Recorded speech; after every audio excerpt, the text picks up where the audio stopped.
Welcome back to another episode of Motogp Mac, and today we're going to talk about the Aprilia riders for 2023. So first, to start off with Aleix Espargaro, I think Aleix Espargaro had probably his best season ever in 2022.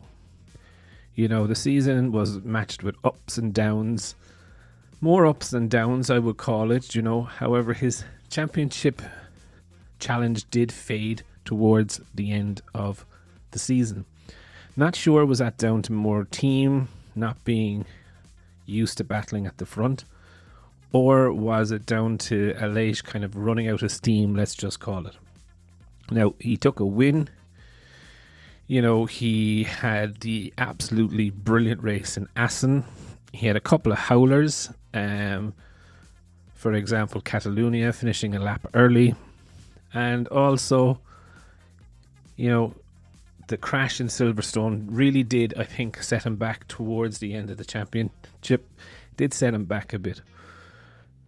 After the test in Valencia, he was very upset and annoyed, calling it a waste of time because Aprilia didn't bring too much to the table.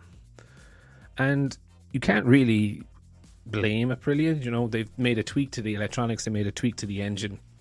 And I think Aleix was expecting to have a lot more to test. But also I think, there was a certain Mr. Oliveira that was faster than him in the test and kind of stole the headlines from El Capitan. And I think his El Capitan status could be under pressure throughout 2023. So hopefully he will start off 2023 as he started 2022, nice and strong. But he's definitely going to have a lot of competition.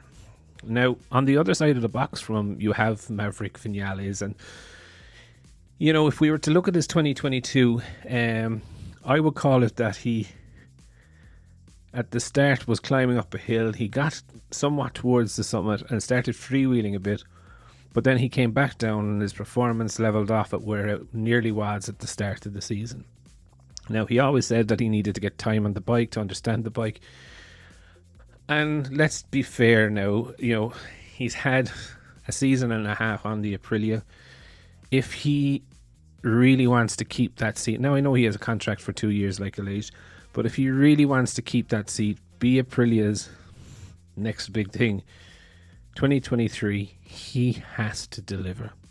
And what I mean deliver, he has to be the top Aprilia on the grid, week in, week out. He needs to take the El Capitan status off El Capitan, but he also needs to put Miguel Oliveira in his place very, very quickly. Now, you can do this very easily if you get the results, in my opinion. And with Maverick, he is an absolutely fantastic rider.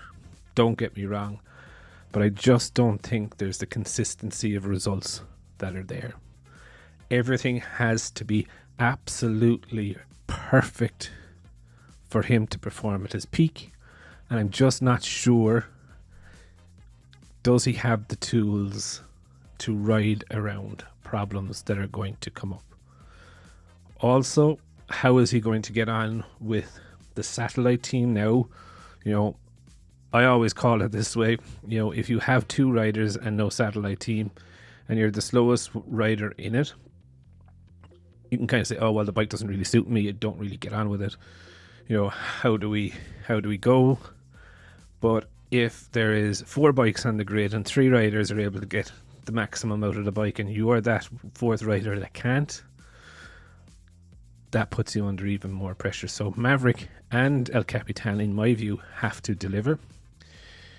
If I was going to pick a winner towards the end of the year, I would have to again lean with El Capitan, Aleix Espargaro, because there's no reason that he can't have a solid year like he had this year. And also, there is no reason to say he didn't learn from the mistakes. El Capitan is consistently fast. Maverick is fast but inconsistent, is the way I would call it. So I would be putting my money on El Capitan to finish higher than Maverick in 2023. But I would definitely love to know your thoughts. definitely leave them in the comments below, and I'll be back again tomorrow with another video.